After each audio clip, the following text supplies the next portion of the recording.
these glasses real quick. There, I'll put the air back on. It's getting hot in here.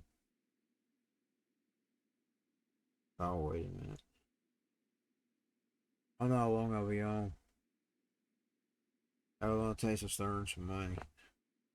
You know me, I get lost. So. Can't say what I'll do. I guess I'll do the caddy. Okay.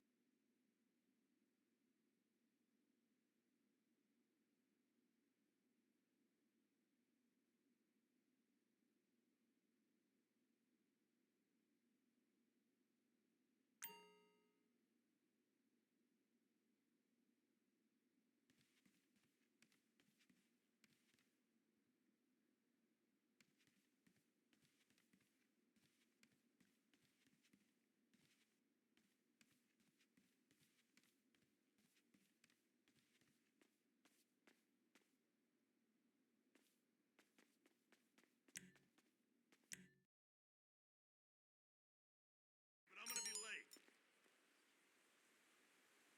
I know, dude. My boss called up giving me all drama and shit. And to cap it, there's meant to be all kinds of traffic action on Howick. What can I say, brah? Do my best. Yeah, shoot the planners. Lates.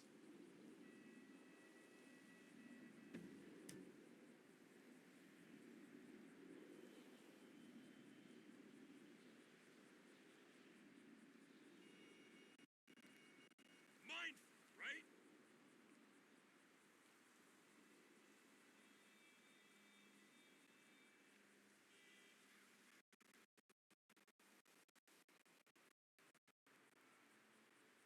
I know, right?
Imagine being able to build an app with your name on it, just by thinking about it.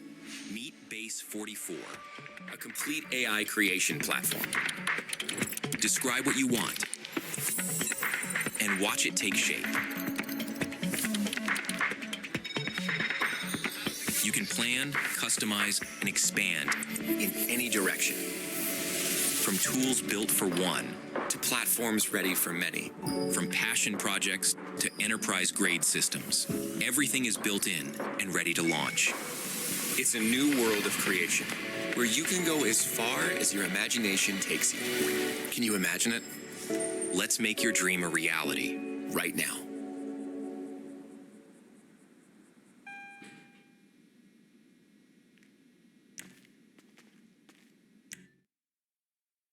I built this website in 5 minutes with Wix Harmony. So I came across this image recently and thought to myself, what if I built an entire brand around this? And so I opened up Wix Harmony with one goal, to see how quickly I could turn a random idea into a real online business. I typed in this prompt and then Wix Harmony started building the site. And in less than a minute, this is what it created. Honestly, it already looked really good. I mean, look at this. But obviously I wanted to make it feel a bit more like mine. And so I made a few quick edits, like changing some of the texts, generated extra visuals to push the creative direction further, refined the brand identity using the brand kit, and then made a few last manual tweaks to perfect everything. everything. And the best part, I still had full creative freedom to customize anything I want. And so after about 5 total minutes, this was the website. And the very last step was connecting a domain, and somehow CAPTCHAclothing.com was actually available. So now I'm officially the owner of a fully functional CAPTCHA-inspired clothing store that I built in literally just 5 minutes. And now I'm ready to sell. So if you have an idea, build your own online business today using Wix Harmony. And let me know what you create.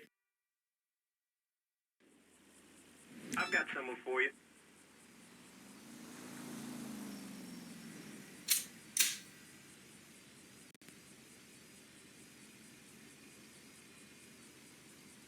The Game of Life and How to Play It by Florence Scovel Shinn. Read by Sarah Partridge. Originally self-published in 1925.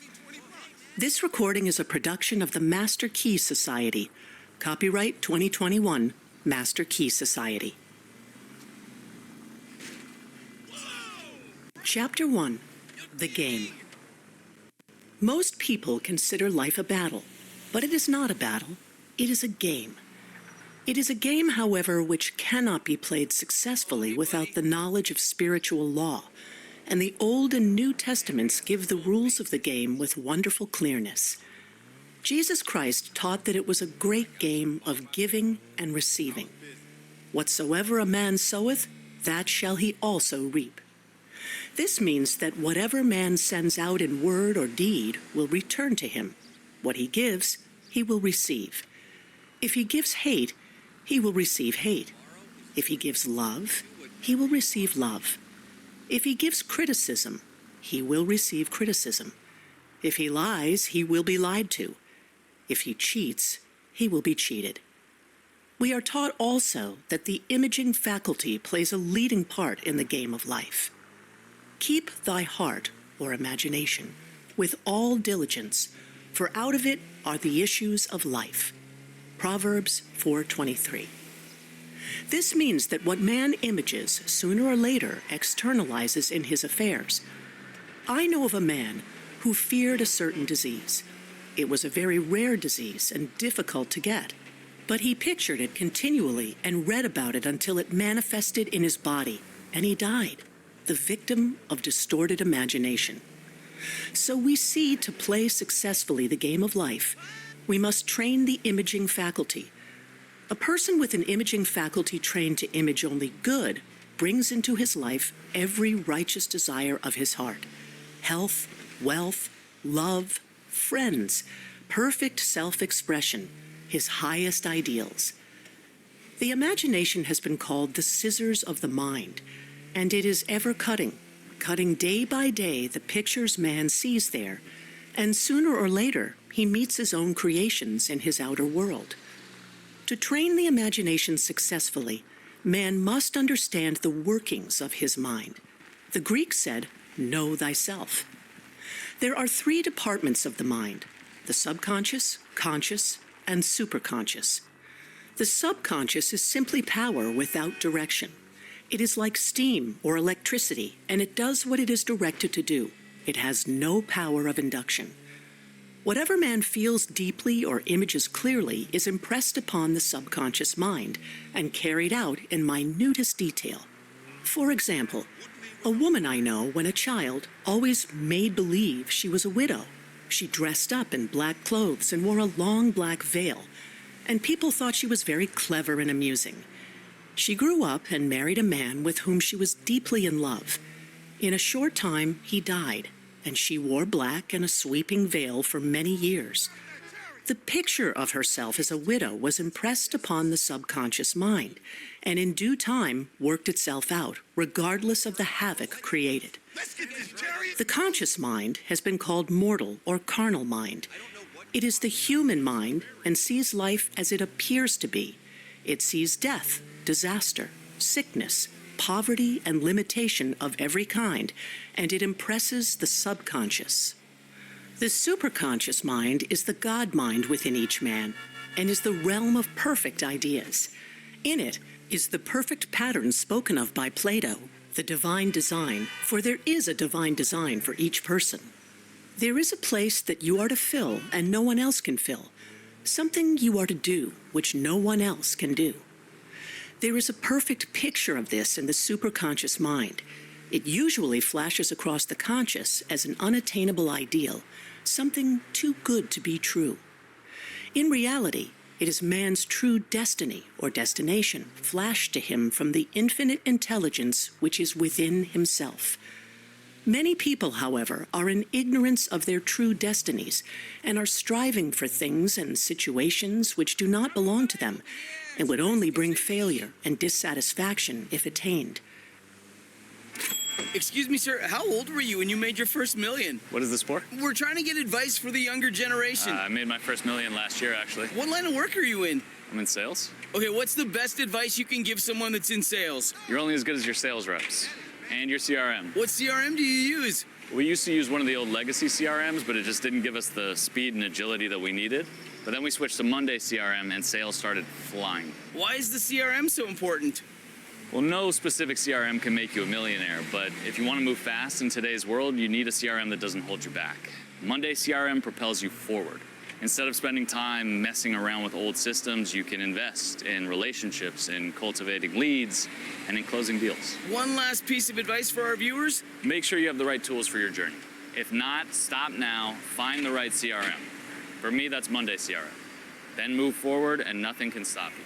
Thank you very much, sir. No problem. I would like to order General Tso with macaroni and cheese. Hey, you act like you can't tell nobody. Choose from thousands of realistic voices to use in your content. Change the way you record podcasts, voiceovers, and branded content with the #1 AI-powered voice-generating technology. Stop searching for the perfect voice and stop wasting time re-recording take after take. Try 11 Labs for free and start elevating your content today. You're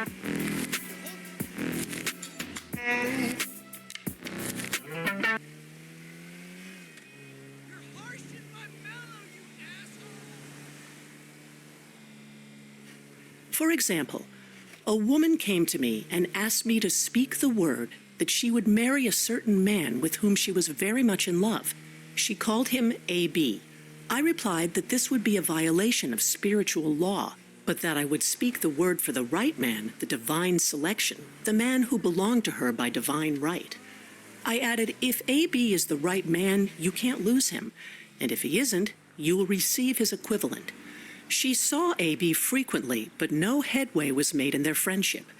One evening, she called and said, "Do you know, for the last week, AB hasn't seemed so wonderful to me."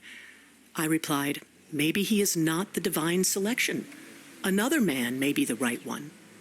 Soon after that, she met another man who fell in love with her at once, and who said she was his ideal. In fact, he said all the things that she had always wished AB would say to her. She remarked, "It was quite uncanny." She soon returned his love and lost all interest in AB. This shows the law of substitution. A right idea was substituted for a wrong one. Therefore, there was no loss or sacrifice involved. Jesus Christ said, "Seek ye first the kingdom of God and his righteousness, and all these things shall be added unto you." And he said the kingdom was within man. The kingdom is the realm of right ideas, or the divine pattern. Jesus Christ taught that man's words played a leading part in the game of life. By your words ye are justified, and by your words ye are condemned. Many people have brought disaster into their lives through idle words. For example, a woman once asked me why her life was now one of poverty, of limitation. Formerly, she had a home, was surrounded by beautiful things, and had plenty of money. We found she had often tired of the management of her home and had said repeatedly, "I'm sick and tired of things. I wish I lived in a trunk." And she added, "Today I am living in that trunk." She had spoken herself into a trunk. The subconscious mind has no sense of humor, and people often joke themselves into unhappy experiences. For example, a woman who had a great deal of money joked continually about getting ready for the poorhouse. In a few years, she was almost destitute, having impressed the subconscious mind with a picture of lack and limitation.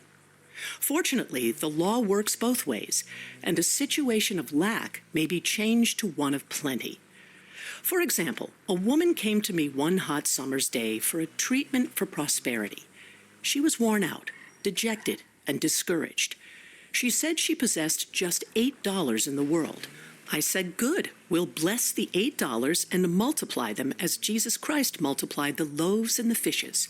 For he taught that every man had the power to bless and to multiply, to heal and to prosper. She said, what shall I do next? I replied, follow intuition. Have you a hunch to do anything or to go anywhere? Intuition means intuition, or to be taught from within. It is man's unerring guide, and I will deal more fully with its laws in a following chapter. The woman replied, I don't know. I seem to have a hunch to go home. I've just enough money for car fare.